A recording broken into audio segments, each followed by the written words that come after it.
I just realized why God likes to talk to us in questions. I'm reading in Luke 20, and Jesus responds to the questions from the Sadducees and the Pharisees. What authority he has, Jesus answers with a question. And then I'm thinking about Job and how God responds also with a question. A bunch of questions about his sovereignty and wonderfulness. I had my own revelation in prayer a couple of weeks back, and the thoughts that crossed my mind that were definitely and clearly not from me, they were all questions. So I looked it up.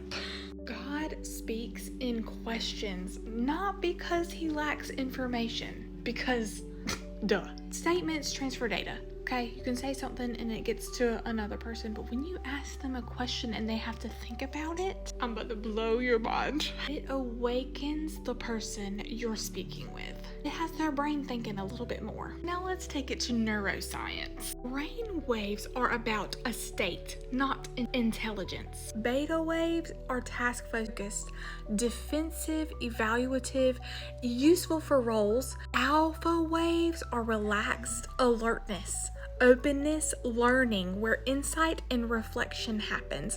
And theta waves are deep reflection, meaning making memory integration.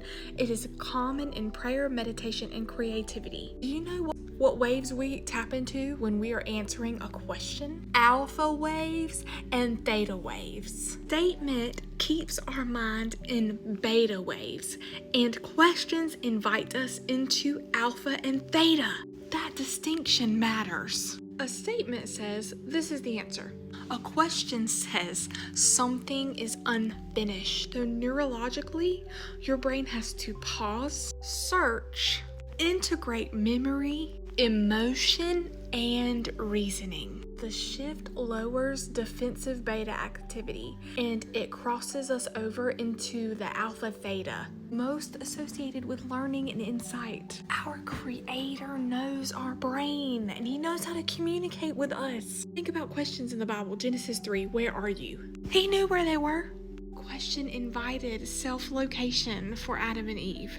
And then when Jesus asked, who do you say that I am? He's not fishing for information, he is forcing integration. Question pulls together memory, emotion, and identity. Statements inform and questions reorganize. When God shoots off this rapid fire questions to Job, it literally overwhelmed his brain and kept him from taking over the narrative that was going on in his mind. And that is exactly what happened to me. I was deep in prayer and I was lost in like an emotion about something, and he